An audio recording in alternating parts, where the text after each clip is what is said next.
우리 주 예수 그리스도로부터 오는 은혜와 평강이 각 처소에서 영성으로 금요기도에 참여하시는 여러 기도 용사들과 함께 하시길 주님의 이름으로 축복드립니다. 오늘 말씀의 제목은 세상 풍조가 아닌 말씀의 표준을 두라, 세상 풍조가 아닌 말씀의 표준을 두라 라는 제목으로 하나님의 말씀 증거하도록 하겠습니다.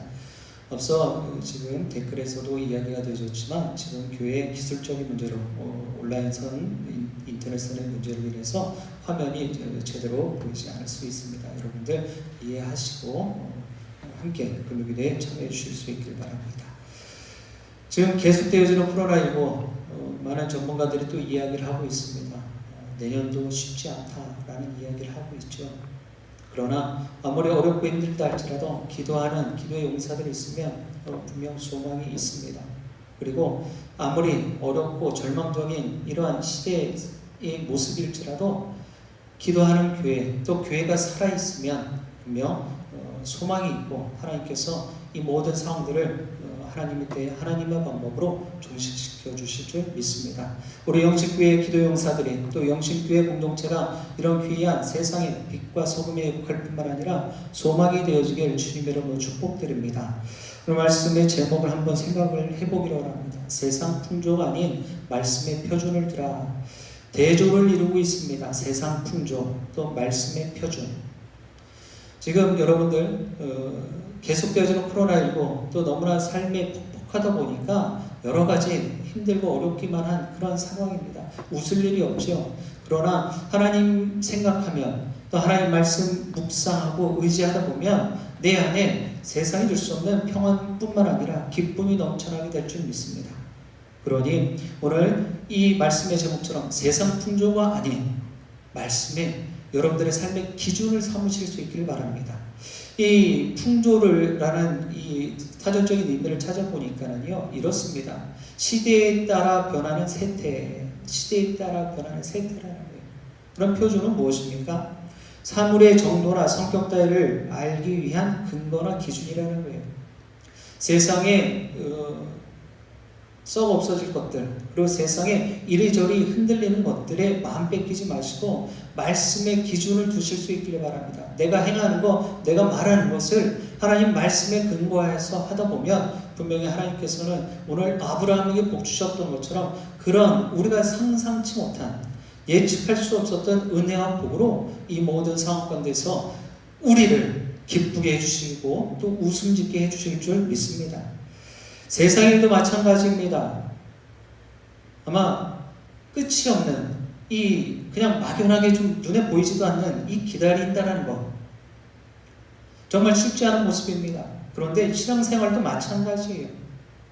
신앙생활 중에서 가장 힘든 것 중에 하나가 눈에 보이지 않는 하나님, 그 아들 예수 그리스도가 다시 이 땅에 재림하실 것이다, 이것을 믿고 기다리고 인내하는 것, 이것이 가장 힘든 일 아닙니까? 코로나19도 마찬가지예요. 언제 끝날는지 알 수는 없지만 분명히 종식이 되어질 것입니다. 백신이 만들어지고 치료제가 만들어지고 하나님께서 그 모든 상황들을 종식시켜 주실 거예요. 그런데 눈에 보이지 않더라는 것입니다. 제가 지난 시간에도 말씀을 드렸죠. 눈에 보이는 사실보다 그렇지 않은 진실에 우리는 눈을 열어 볼 수 있어야 된다 권면드리고 또한 도전하였습니다. 그런 마음들이 있어야 눈에 보여지는 지금 현실 상황들을 보지 않고 그 너머에 있는 하나님이 어떻게 일하고 개입하고 간섭하고 계시는지 그 사실을, 그 진실을 볼 수 있어야지 우리는 지금 일어나는 일들에 무서워하지 않고 두려워하지 않고 또 좌절하거나 낭망하지 않고 흔들리지 않을 수 있다는 것입니다. 여기 우리가 잘 알고 있는 것처럼 사단 마귀는요, 매번 눈에 보여지는 것에 의지하길 원하고 있어요. 그곳에 마음을 뺏기를 원한단 말입니다. 지금도 그래서 아브라함의 모습, 또 롯의 모습을 보면서 사단이 어떻게 마음을 갖게 하는지, 인간적인 마음, 세상적인 풍조를 갖게 하는지 우리는 정확히 볼 수 있어야 될 것입니다. 그런데 사단 마귀는 눈에 보이는 것을 의지하게 만들지만요, 우리 하나님, 성령 하나님께서는요, 눈에 보이지 않는 세계를 주목하게 하신다는 그러한 사실을, 그러한 진실을 마음판에 새기시고 오늘 주시는 말씀을 통하여 세상 풍조가 아닌 말씀에 내 삶의 기준을 삼으시고 삶의 예배자로 살아가시기를 결단하시길 주님의 이름으로 축복드립니다. 우리 4절 말씀 같이 합독해 보겠습니다. 4절입니다.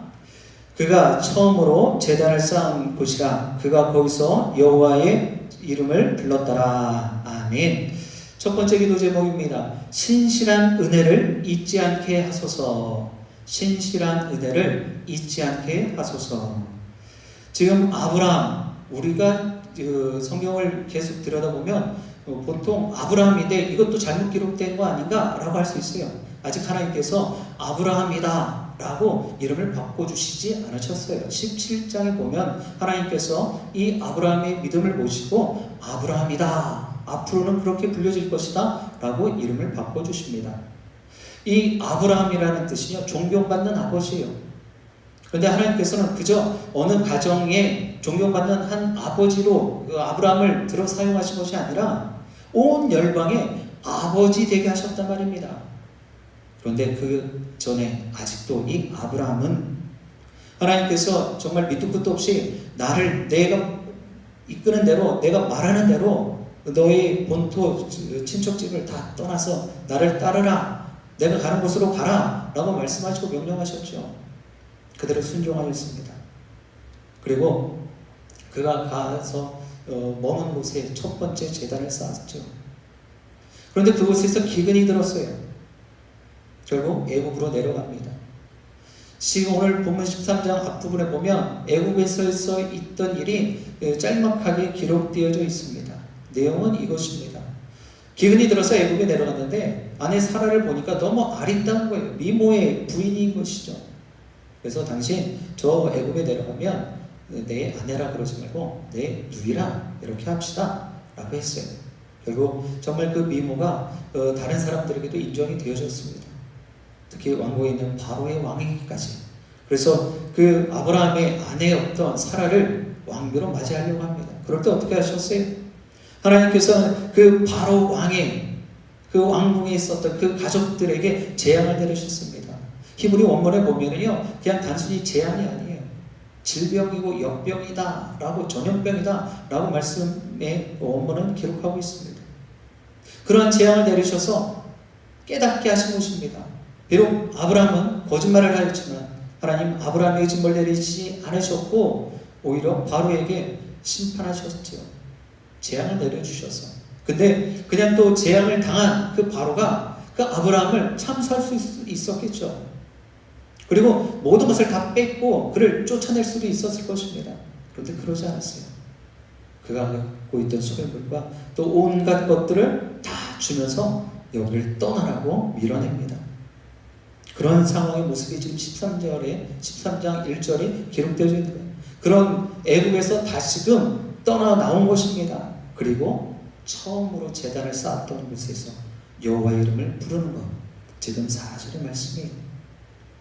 그런 애굽에서 겪었던 일로 인해서 하나님의 살아계심을 깨달았습니다. 하나님의 인도함으로 가족뿐만 아니라 자신이 거들고 있었던 모든 가축들까지, 아니 더 좋은 것까지, 재물까지 더 풍성해짐을 보았어요. 아브라함에 있어서는 이 모든 일들은 그저 놀자였죠. 놀랄 수밖에 없는 일입니다. 하나님이 얼마나 큰 은혜를 베풀어 주셨는지, 자신에게 자기 그냥 그 애굽 바로 왕에서 거짓말을 했던 이유로 그냥 죽임을 당해도 뭘 할 수 없는 상황인데도 불구하고 하나님께서 그것을 반전시켜 주셨어요. 전화위복으로 만들어 주셨다는 것입니다. 하나님이 하신 약속이라면 반드시 이루어질 것을 이제 아브라함은 확실히 믿게 되어진 거예요. 결국 눈에 보이지는 않지만 하나님의 말씀은 살아 역사하신다는 사실을 믿게 되어진 것입니다. 여러분들 시편의 말씀을 봐도요, 시편 40편 8절의 말씀일 것입니다. 풀은 마르고 꽃은 시들지만 무엇이 영원히 세움받을 것이라고요? 하나님의 말씀은 영원히 세움받을 것이라는 거예요. 우리가 그 사실을 정말 단단히 믿고 있다면 지금 일어나고 있는 모든 상황들도 우리는 충분히 감당할 만한 일이고 견딜 만한 일이 될 줄 믿습니다. 왜요? 우리도 아브라함 같은 죽을 수밖에 없는 죄인이었지만 하나님께서 우리를 지금까지 인도해 주셨고 구원의 은총으로 지금까지 살게 해주셨잖아요. 그러면 앞으로 어떻게 펼쳐질지 모르지만 하나님께서 이 이후의 삶도 전적으로 책임져 주실 것이라는 것입니다. 그래서 다시 가나안 땅으로 돌아온 아브라함은 하나님의 은혜를 기억하면서 믿음의 고백을 하게 되어지는 거예요. 하나님은 신실하시다. 사랑하는 영신의 기도 영사 여러분, 지금 일어나고 있는 코로나19로 여러분들의 삶이 정말 파국을 맞으셨습니까? 파경이 이루고 계십니까? 일상의 삶을 제대로 살아갈 수 없는 우리의 모습일지라도 하나님의 은혜를, 내가 이전에 받았던 은혜, 또 하나님께서 앞으로 나에게 베풀으실 그 은혜를 기억하시고 믿으시고 다시금 이 자리에서 더 하나님 앞에 세움받고 일어서시기를, 더 결단하시기를 주님의 이름으로 축복드립니다. 우리 12절 말씀 같이 합독해 보겠습니다. 12절입니다. 12절, 아브라함은 가나안 땅에 거주하였고 롯은 그 지역의 도시들에 머무르며 그 장막을 옮겨 소돔까지 이르렀더라. 아멘. 두 번째 기도 제목입니다. 믿음의 길을 선택하게 하소서. 믿음의 길을 선택하게 하소서. 아멘. 애굽에서 큰 부를 얻었어요. 그것도 죽을 수밖에 없는 상황 가운데서 얻을 것이 얼마나 좋겠습니까? 뭐 감사가 있겠죠. 그런데 문제가 생겼어요. 많은 재산을 키우고 또 부가 더 많아지자 풍성해지는데 가축들도 늘어났겠죠. 같이 지금 여정을 하고 있는 조카 룻과의 문제가 만들어진 것입니다. 갈등이 시작된 거예요. 오늘 말씀에도 보면 아브라함의 목자 그리고 롯의 목자들이 서로 신경전을 벌이고 있습니다. 분쟁들이 일어나는 것입니다. 왜 그럴까요? 서로의 가축들에게 좋은 꼴을 먹이기 위해서. 정말 많은 가축들이 만들어지다 보니까 먹일 수 있는 꼴은 한정되어져 있고 그 꼴을 서로 먼저 먹이려다 보니까 갈등이 일어나게 되어지고 다툼이 일어나게 되어진 것입니다. 목소리가 높아지는 거예요. 이럴 때 우리가 한번 생각해 봐야 돼요. 이런 모습들이 계속 만들어지고 있다면 헤어져야 될 때라는 거예요. 이별해야 될 때라는 것입니다. 아브라함은 롯에게 먼저 선택할 것을 권하였죠. 그럴 때 롯은 온 땅에 물이 넉넉한 요단 지역을 택합니다. 눈에 보여지는 것을 선택했단 말이에요. 처음 저희가 말씀을 시작하면서 전제가 무엇이었습니까? 눈에 보이는 것에 맞뺏기지 말아야 돼요. 눈에 보이는 사실이 아니라 눈에 보이지 않는 진실을 바라봐야 되고, 사단 마귀는 눈에 보이는 것을 더 믿고 의지하게 만든다 라고 말씀드렸지요. 근데 롯은 어땠어요?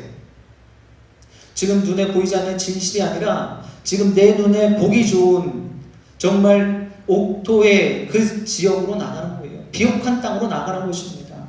결국 소돔에까지 가다 보니까 점점점 좋은 땅이 나오는 거예요. 물이 정말 풍족한 곳으로 계속 가게 되어졌는데 그곳이 어디입니까?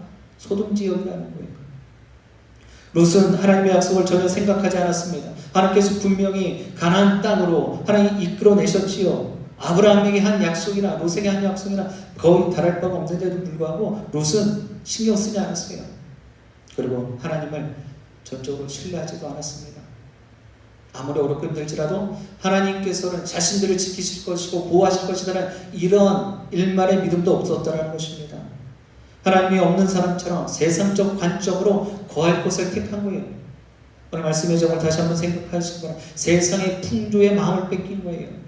시대에 따라 여러분들 비옥한 옥토가 언제까지 천년만년 그 옥토가 될 것 같아요? 아니에요. 우리나라 사계절이 이렇게 금방 바뀔 거라고는 저는 상상도 못했어요. 뭐 제가 유년 시절이 문제가 아니죠. 청소년 시절도 아니에요. 청년 시절에 불과 20년도 안 된 그 시절에 그때는 우리나라의 대한민국의 사계절이 뚜렷했어요. 그리고 이 사계절은 안 바뀔 줄 알았어요. 혹시나 여러 성경들 가운데 사계절이 분명히 바뀔 거야. 기후의 변화로 인해서 바뀔 거야 라고 아주 심각하게 고민해 보셨던 분들 계십니까? 아니에요. 없으셨을 거예요.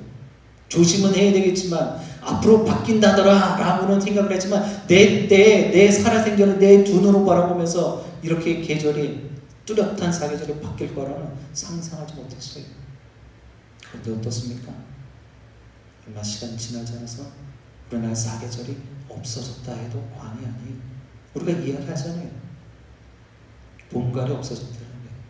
그냥 무더위 좀 지나서 그냥 겨울 온다 라고 하는 거예요. 지금 세상적인 풍조에 세상적인 관점으로 바라보면 저 소돔과 고모라 지역에 비옥하고 정말 물이 풍부할 것처럼 보이지만 그곳은 마지막까지 정말 천년만년 그 땅이 아니다라는 거예요. 더욱이 오늘 말씀 천천히 들여다보면요, 그것을 우리가 뭐 안 봐도 비디오다 라고 할 정도의 모습이 기록되어져 있습니다. 10절은 이렇게 기록하죠. 여호와께서 소돔과 고모라를 멸하시기 전이었다 라고 기록을 하는 거예요. 하나님께서 소돔과 고모라 지역을 멸하시기 전에 이 롯이 그 소돔 지역까지 나가게 되어진 것이고, 13절은 계속해서 이렇게 기록을 합니다. 소돔 사람은 여호와 앞에 악하며 큰 죄인이었다. 여러분들, 아무리 비옥하고 물이 풍부한 지역이라 할지라도 하나님께서 이미 악하다라고 정해 놓으셨어요. 뭐 정해 놓은 것은 아니겠지만 이미 소돔과 고모라에 있는 사람, 소돔에 있는 사람들은 여호와 앞에 악행을 저지르며 하나님과 상관없는 정말 불의와 타락한 모습을 갖고 있었다는 것을 오늘 말씀은 기록하고 있죠. 사랑하는 영신의 기도원사 여러분, 여러분들은 지금 무엇을 선택하고 살아가고 계십니까? 혹시 룻의 모습처럼 지금 당장 내 눈에 좋아 보이는, 정말 다른 사람들이 다 이야기하고 저 정도면 괜찮다라고 하는 것을 추구하며 그것을 선택하고 계시지는 않으십니까? 아니면 오늘 아브라함의 모습처럼 조금은 아쉬운 마음을 있다 할지라도 하나님 말씀하셨기에 조금 척박한 땅이라도, 조금 좁은 땅이라 할지라도 그 땅을 지키고 계십니까? 이제 여러분들의 결단이 필요한 때예요. 세상 등지고 살기로 작정하셨다면 주님의 길, 십자가의 믿음의 길로 나가기로 선택하셨다면 그 길로만 가실 수 있게 되길, 믿음의 길을 마지막까지 지켜 가시게 되길 주님의 이름으로 간절히 축복드립니다. 우리 15절 말씀 우리 마지막으로 합독하겠습니다. 15절입니다. 보이는 땅을 내가 너와 내 자손에게 주리니 영원히 이르리라. 아멘. 세 번째 기도 제목입니다. 말씀의 위로로 승리케 하소서. 말씀의 위로로 승리케 하소서. 지금 15절에도 하나님께서 말씀해 주셨어요. 분명히 선언하셨습니다. 그리고 17절에도 기록해 주셨어요. 지금 15절에는요, 눈에 보이는 곳, 네가 눈을 들어서 봐봐라, 사방팔방을 한번 돌아봐라, 이것을 다 내게 주겠다 라고 말씀하셨는데, 17절에는요, 내가 종과 횡으로 한번 다녀봐라, 걸어봐라, 그러면 밟고 다니는 그 곳마다 내가 그 땅을 내게 주겠다라는 거예요. 보고 밟는 곳마다 하나님께서 그 땅을 주시겠다 약속하신 것입니다. 보기 좋은 요단을 택한 롯의 모습, 그 반대로 이제 좌하면 우하고 우하면 좌하겠다 그랬잖아요. 이제 아브라함이 그 롯과 반대의 모습으로 가나안에 그냥 머물게 되었습니다. 아브라함이라고 여러분들 조카 롯이 본 땅을 못 봤겠습니까? 롯이 가는 지역이 정말 비옥하고 물이 풍부하다는 것을 몰랐겠습니까? 그렇지 않죠. 그런데도 불구하고 그것을 뺏지 않았어요. 그럼에도 불구하고 내가 대신 그곳으로 가겠다라고, 더 좋은 곳으로 가겠다라고 이야기하지 않았단 말입니다. 아마 그런 마음도 분명히 있었겠죠. 인간적으로는요, 충분히 왜 저렇게 했지? 라는 생각을 할 수밖에 없어요. 일단 내 집이 내가 잘 되고 봐야 되는 거잖아요. 그런데 아브라함은 그렇지 않았습니다. 그냥 그대로 그 자리에 거하게 되어줘요. 절대로 움직이지 않습니다. 처음에 제가 말씀드렸죠. 두려움과 무서움 가운데 흔들리지 않으려면 눈에 보이는 사실보다 눈에 보이지 않는 진실을 볼 수 있어야 되는 거예요. 세상의 풍조 아니라 말씀의 기준에 우리의 삶을 재어볼 수 있어야 되는 것입니다. 내가 정말 세상의 시대에 따라 변하는 이 세태에 내 기준을 두고 내가 지금 이리 쏠리고 저리 쏠리고 있는지, 코로나19 때문에 마음 뺏겨갖고 이래야 되나 저래야 되나, 나가서 무언가를 내가 더 해봐야 되나, 아니면 어떻게 해야 되나, 이런 갈팡질팡하는 우왕좌왕하는 이런 모습이 아니라 말씀의 심지를 내리고 말씀의 기준을 삼고 있으면 우리는 흔들리지 않을 거예요. 요동치 않을 거예요. 누가 옆에서 어떤 이야기를 하든지 간에 내 갈 길 가기 마련이라는 것입니다. 아브라함이 지금 그 모습인 거예요. 지나간 내가 받았던 그 은혜, 신실한 하나님의 은혜를 잊지 않으니까 내가 복지부동하는 거예요. 절대 꿈쩍하지 않는 거예요. 하나님의 말씀이 움직이면 그때 내가 반응하겠다는 거예요. 그렇지 않으면 나는 꿈쩍도 안 하겠다는 것이죠. 왜 그래요? 하나님의 신실하심과 능력과 은혜를 아브라함은 경험했기 때문이에요. 체험했기 때문입니다. 여호와의 이름을 불렀다라고 해서 지금 12장에도 13절에도 계속 고백되어 있지 않습니까? 그의 입술을 열어서 여호와의 이름을 부르고 있는 거예요. 여호와의 이름을 부르는 자는 절대로 망하지 않습니다.